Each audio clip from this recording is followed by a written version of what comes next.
천사 찬송하리를 거룩하신 주께 영광 돌려보내세 오직 온유하셨네 그보다는 나라를 기뻐하다 하여라 영광 너를 왕의 왕 대를 내어나신 주 영광 너를 왕의 왕 대를 내어나신 주 너를 가진 예수는 하늘에서 내려와 저녁에 하셔서 사랑 보이겠네 세상 모든 사람들 영원하신 주님께 영광 돌려보내며 높이 찬양하여라 영광 돌려보내며 높이 찬양하여라 의로우신 예수는 변화의 왕이시니 성빛이 되시며 우리 생명 되시네 죄인들을 불러서 거듭나게 하시고 영생하게 하시니 왕께 찬양하여라 영생하게 하시니 왕께 찬양하여라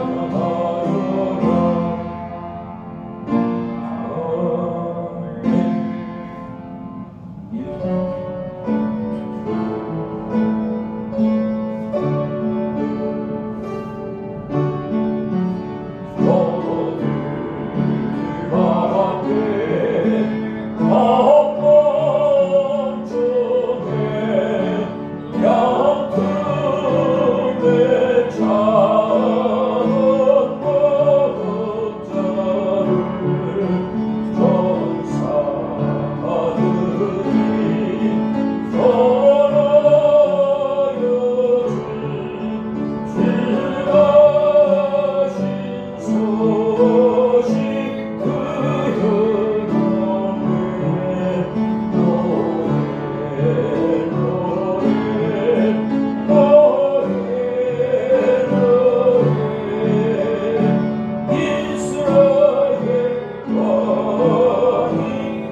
엎드려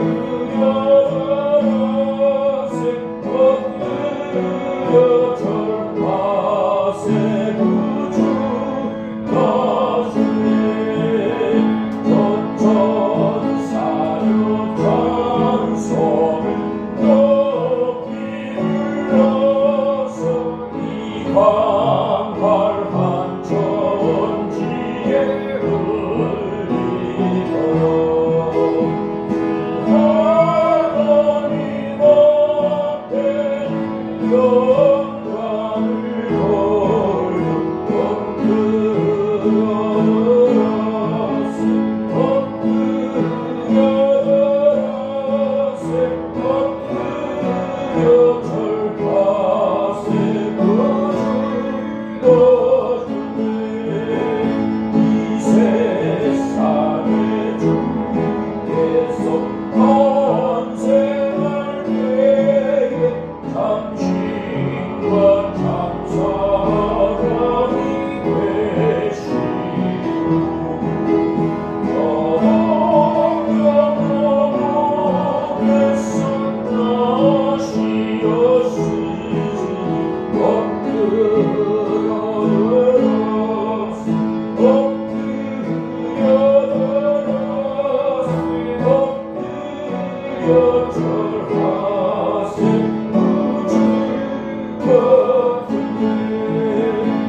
제14.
제가 한 절 이선입니다. 교도로 가죠.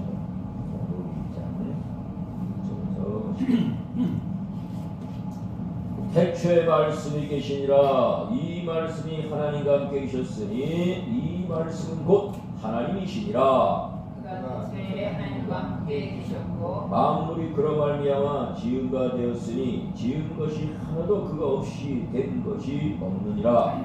그 안에 생명이 있었으니 이 생명은 사람들의 빛이라. 빛이 어둠에 비치되 어둠이 깨닫지 못하더라. 하나님께로부터 보내심을 받은 사람이 있으니 그의 이름은 유한이라. 그가 증언하러 왔으니 그 빛에 대하여 증언하고 모든 사람이 자기로 말미암아 믿게 하려 함이라. 그는 이 빛이 아니요 이 빛에 대하여 증언하러 오신 자라. 참빛 곧 세상에 와서 각 사람에게 비추는 빛이 있었나니 그가 세상에 오셨으며 세상은 그로 말미암아 지금까지 되었으되 세상이 그를 알지 못하였고 자기 땅에 오매 자기 백성이 영접하지 아니하였으나 영접한 자 곧 그 이름을 믿는 자들에게는 하나님의 자녀가 되는 권세를 주셨으니 이는 혈통으로나 육조로나 사람의 뜻으로 나지 아니하고 오직 하나님께로부터 난 자들이니라. 말씀이 주시되어 우리 가운데 거하심에 우리가 그의 영광을 보니 아버지의 실생자의 영광이요 은혜와 진리가 충만하더라. 요한이 그에 대하여 증언하여 저희를 내가 전에 말하기를 내 뒤에 오시는 이는 나보다 앞선 것은 나보다 먼저 계시니라 한 것이 이 사람을 가리키니라 하니라. 우리가 다 그의 충만한 데서 받으니 은혜 위에 은혜라. 율법은 모세로 말미암아 주어진 것이요 은혜와 진리는 예수 그리스도 말미암아 온 것이니라. 본래 하나님을 본 사람이 없을 때 아버지 품속에 있는 독생하신 그 하나님이 나타내셨느니라. 아멘. 말씀. 대체 말씀이죠. 그런데 이 말씀 빛이고 빛으로 오신 예수 그리스도 독생자. 그를 믿는 자마다 영생을 얻고 영접하는 자, 그를 믿는 자는 하나님의 자녀라는 것을 쉽죠. 신앙의 모든 원칙은 성경에서만 찾아야 하고 인간의 구원은 오직 예수 그리스도를 믿음으로만 가능하다. 그죠? 마틴 루터가 종교개혁의 빛을 들게 된 근본적인 원인은 말씀에 대한 무지를 바로 잡기 위함이었다. 호세 선자는 호세 4장 6절에 이렇게 말씀하시죠. 내 백성이 하나님을 아는 지식이 없으므로 망하는도다. 결국에는 망하는 것은 뭐냐? 물질에서 망하는 건가? 건강치는 망하는 건가? 그죠? 탄양을 해서 그냥 소리도 있으면 막 그래도 탄양한다고 그러면 정치를 잘못해서 그런 건가? 왜 망하는가? 힘이 없어서 그런가?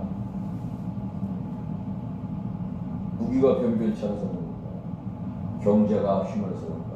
여러 가지 이유가 있지만 근데 호세 선자는 백성이 하나님 아는 지식이 없어서 하나님을 모르기 때문에 자기 소견대로 자기 마음대로 살아가기 때문에 창조주 하나님을 무시하는 거죠. 자기를 낳은 하나님을 무시하는 거예요. 그렇죠? 호세는 그래서 이 나라가 왜 망했는가? 하나님 아는 지식이 없어서 망했다. 그래서 탄식하는 거예요. 탄식. 오늘날 이 나라를 뒤돌아볼 때에 우리가 어떤 마음으로 나라를 위해서 조국을 위해서 기도를 해야 되는가? 하나님 아는 지식이 없습니다. 힘이 없어서가 아니에요. 경제가 약해서 뭐 군사력이 약해서 하나님을 모르기 때문에 말씀이 없기 때문에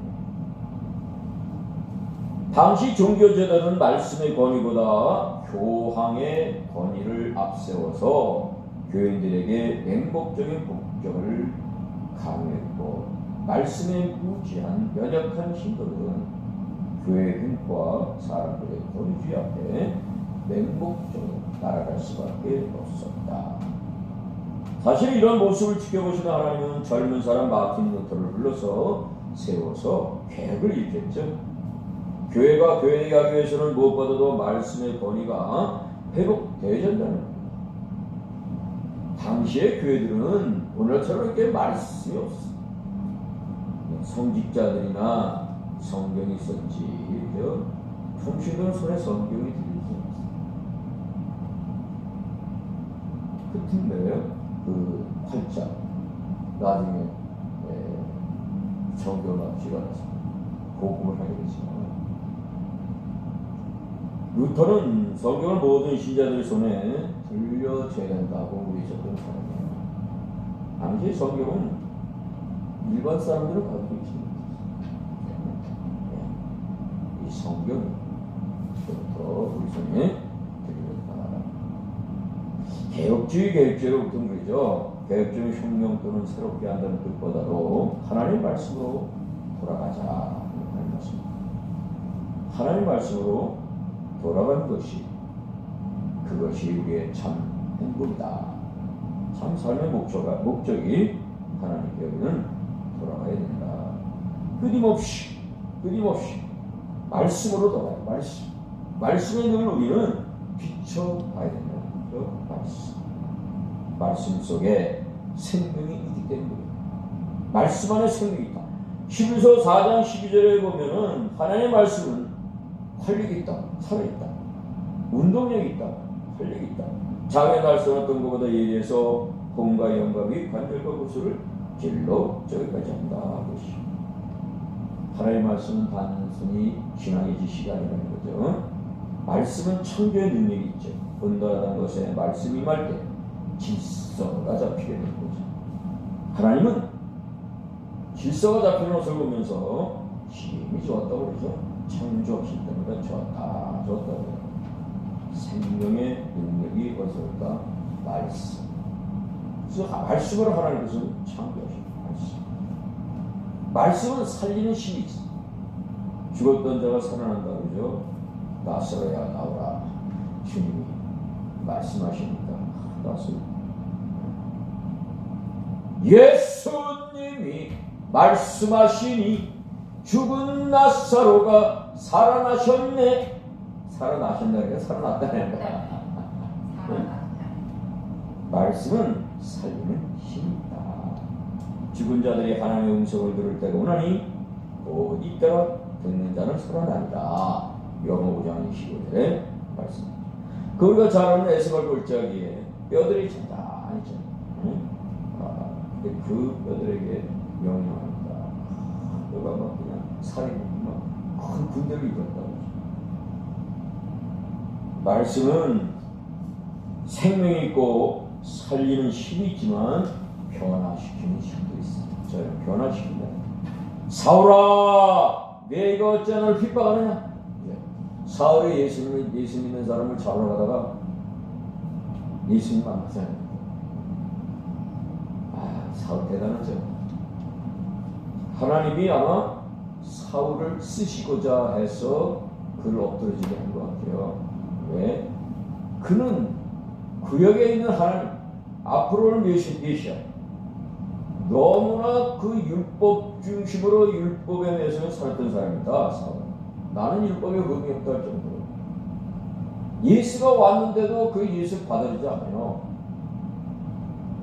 요즘은 이단 취급하는 거죠. 네가 무슨 하늘이다. 스데반이 그렇게 죽을 때, 돌에 맞아 죽을 때 옆에서 같이 동지했던 사람이 사울, 이 바울입니다. 하나님도 어쩔 수 없는 것 같아요. 그의 모든 학문, 지식, 그의 성격, 그의 능력, 하나님은 보신 것 같아요. 그래서 베드로를 부르고, 요한을 부르고, 야고보를 부르고, 안드레를 부르고 부르시죠. 그런 것 같이 이제 성천하신 예수님께서 사울아, 아이고 누굽니까? 내가 어찌 나를 핍박하냐? 내가 누구냐? 내가 누구십니까? 당신이 누구십니까? 나를 핍박하는 예수다. 내가 나를 핍박하는 예수다 그러죠. 완전히 말씀으로 변화다. 빌레몬 집에서 물질적 정신적 손을 끼치고 도망쳤던 무익한 노예 오네시모가 있죠. 이 오네시모가 로마에서 사도 바울을 만나죠. 사도의 말씀을 믿고 그가 변화됩니다. 그래서 사도 바울은 빌레몬에게 편지를 쓰죠. 그 빌레몬 씁니다. 빌레몬에게 편지 써요. 이제는 이에게 천차의 조화가 나오죠. 도망을 나왔으면 그냥 죽는 겁니다. 그냥 사형이죠. 죽는 거죠. 예. 사도 바울은 빌레몬에게 편지를 쓰죠. 오네시모는 내 주인이 되었다. 말씀의 변화. 가나운지 잔치집에서 예수님 말씀하되 물이 뭘 변했어요? 물이 변하여 포도주 됐네. 예수님 말씀하여 주시옵소서. 말씀만 하면 물이 변하여 포도가 되나요? 말씀만 하면 나사로가 살아나요? 내가 하나님의 말씀은 영생을 가져주는 신이 있어요. 영생. 요한복음 5장 24절 내 말을 듣고 또 남을 신을 믿는 자는 영생을 얻고 심판을 이지 않으니 사망에서 생명으로 영생. 영생. 하나님의 말씀이 영생. 요한복음 5장 39절 너희가 성경에서 영생을 얻는 줄 생각하고 성경을 상고하니와 이 성경이 곧 내게 되어진 거 아니야. 성경 말씀이죠. 그죠? 말씀에서 영생을 얻는 줄 생각합니다. 요한복음을 쓴 목적이 뭐라 그랬어요? 우리에게 영생, 우리를 구원하는 것이죠. 요한복음 20장에 나왔습니다. 우리를 구원하는 거죠. 요한복음 14장 6절에도 예수께서 가르치되 내가 길이요 진리요 생명이니 나를 말할 때는 아버지께 볼 자가 없다. 영생은 오직 주님만 말씀. 그래서 예수 그리스도 안에서 생명이 있죠. 말씀은 생명이에요. 말씀을 가까이 하면 창조의 능력이 임하여서 죽은 자가 살아날 뿐만 아니라 변하여 새 사람이 된다고 합니다. 말씀과 함께 살아갈 때 영생이 있고 형식적인 신앙에서 벗어나 말씀으로 돌아가야 된다. 오늘도 읽었지만 말씀 안에서는 하나님의 자녀가 되는 권성이 있습니다. 요한복음 1장 12절에 우리 아까 읽었잖아요. 영접하는 자, 곧 그 이름을 믿는 자들에게는 하나님의 자녀에게는 권세를 주셨다. 하나님의 자녀가 되고 있는 것은 혈통이나 육정이 된 것이 아니라죠. 회개하고 예수를 믿을 때 하나님 주시는 능력이 선포된다. 말씀 안에 하나님의 자녀들은 권세를 저희들 다 가지고 계신 줄로 믿습니다. 베드로전서 1장 23절에도 너희가 거듭난 것이 썩어질 시로 된 것이 아니요 썩지 않을 시로 된 것이니 하나님의 살아있고 항상 있는 말씀이 되었느니라. 그래서 사람의 의지나 노력 수행에 의해서 되는 것이 아닙니다. 하나님의 말씀을 읽고 들을 때 그 말씀이 도구가 되어서 성령님께서 역사할 때 우리는 거듭난 하나님의 자녀가 되는 줄로 믿습니다. 우리가 예수를 믿을 때 성령이 우리 안에 들어오시죠. 내가 예수를 믿을 때 성령이 임하지 않았나 이거죠. 성령이 임할 때, 너가 예수 믿을 때 성령이 임하지 않았나 이거죠. 말씀 안에 하나님 자는 권세가 있고 또 말씀 안에는 은혜와 진리가 되어 충만하다. 그 예수 자체, 말씀이 육신에서 이 땅에 오신 그분이 은혜와 진리가 충만하다고 했죠. 말씀이 되니. 요한복음 10장 7절은 저희를 진리로 거룩하게 하옵소서. 아버지의 말씀은 진리다. 그래서 은혜와 진리는 서로 뗄 수 없는 관계를 가지고 있습니다. 어떤 이들은 진리의 말씀을 등한히 하고 은혜를 삼아요 갖가지 신령한 은사를 갖겠다고 찾아다니죠. 잘못된 길로 빠지는 사람이 많습니다. 여기서 은혜란 단어의 원어는 카리스, 잘 알죠? 카리스, 보태고 있죠. 배, 빛다는 뜻이죠. 하나님의 사랑을 깨달을 때 기쁘고 죄사함을 깨달을 때 기쁘고 하나님께서 주신 각가지 은사의 은총을 깨달을 때 기쁘기 때문이다. 그래서 아무리 귀한 것을 주어도 받을 것을 깨닫지 못하면 감사와 기쁨이 없다. 아무리 귀한 선물을 받아서도 그 선물이 얼마나 귀한 것인지 깨닫지 못하면 기쁨과 감사가 없다. 말씀 많아요. 말씀은 영원하다. 그죠? 말씀은 영원하다. 태초에 말씀이 계시나 이 말씀이 하나님 계시니 이 말씀도 하나님이시다. 이 창세기 요한복음 1장 1절의 말씀. 천지가 없어지거나 내 말은 없어지지 않는다. 마태복음 24장 35절입니다. 그러므로 모든 육체는 풀과 같고 그 모든 영광이 불의 꽃 같으니 푸른 마르고 꽃은 떨어지되 오직 주의 말씀은 세세토록 이르라. 베드로전서 1장 24, 25절입니다. 그래서 이 하나님의 말씀은 영원하다. 하나님의 말씀 마지막 인생의 길을 비춰주십니다.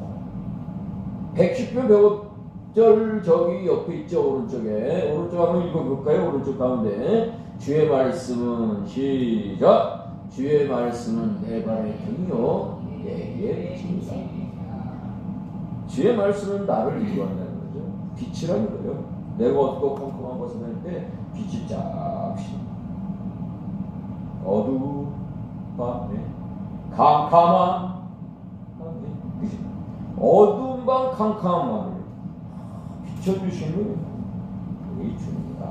내가 어렵고 힘들고 지치고 넘어질 때, 내가 음침한 사명의 골짜기를 갈 때에 주님의 빛이 쫙 비춰져. 그 빛을 따라 우리는 가는 겁니다. 동굴 터널하고 동굴하고 차이점이 있죠. 동굴은 들어가면 들어가고 어둡고 침침하고, 들어가면 들어서 어떻게 해요? 결국엔 죽지만 죽고 말죠. 터널은 어떻게 해요? 아무리 길어도 가면 빛이 와서 쭉 들어가서 그 빛이 결국에는 터널을 지나. 나를 인도하시는 하나님, 그 하나님을 오늘도 바라보면서 기도하시기를 바랍니다. 다윗이 인정할 때 아들 솔로몬에게 열왕기상 2장 1장 4절에 이렇게 말했어요. 내 하나님의 율례와 법도를 지키며 내가 무엇을 하든지 어디로 가든지 형통할 것이다. 이 말씀을 유언한 나눈 거예요. 그래서 말씀 순종은 곧 평안과 축복으로 연결된다. 그래서 결론은 뭐예요? 말씀으로 돌아가요. 말씀을 읽자는 거예요. 말씀을 묵상하자는 거예요. 왜? 그 말씀이 하나님이고, 그 말씀이 예수님이고, 그 말씀이 빛이고, 그 말씀이 생명이고 영생이고, 그 말씀이 결국에는 나의 길을 인도하시기 때문에 그 말씀을 우리는 붙잡고 살아야 합니다. 그래서 오늘 이 시간도 그 말씀을 붙잡고 기도하는 거예요. 나의 길을 인도하시는 하나님께서 나를 풀무시 인도하신다는데, 나를 묻혀 사명을 묻혀서 나를 인도하신다는데, 하나님 내 마음이 좀 슬프고 괴롭습니다. 염려와 근심과 좌절, 걱정, 근심, 두려움, 주님이 나를 인도하여 주시옵소서. 비춰주시옵소서. 여러 가지 많지. 그래서 오늘도 주님께 간절히 기도하시고 응답받는 자연 되시기를 간절히 축원을 드립니다. 우리도 하나님 감사합니다. 말씀으로 돌아가길 원합니다. 말씀이 없어서 망한다고 합니다. 하나님 나라 인민족, 우리 믿는 자만큼은 정말 말씀으로 돌아가길 하옵소서. 우리나라를 지키는 것은 오직 주님만이 지킬 수 있습니다.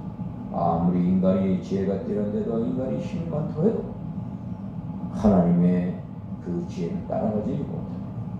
하나님의 능력을 따라가지 못합니다. 주님 오늘도 우리가 기도할 때 응답을 받게 하여 주시옵소서.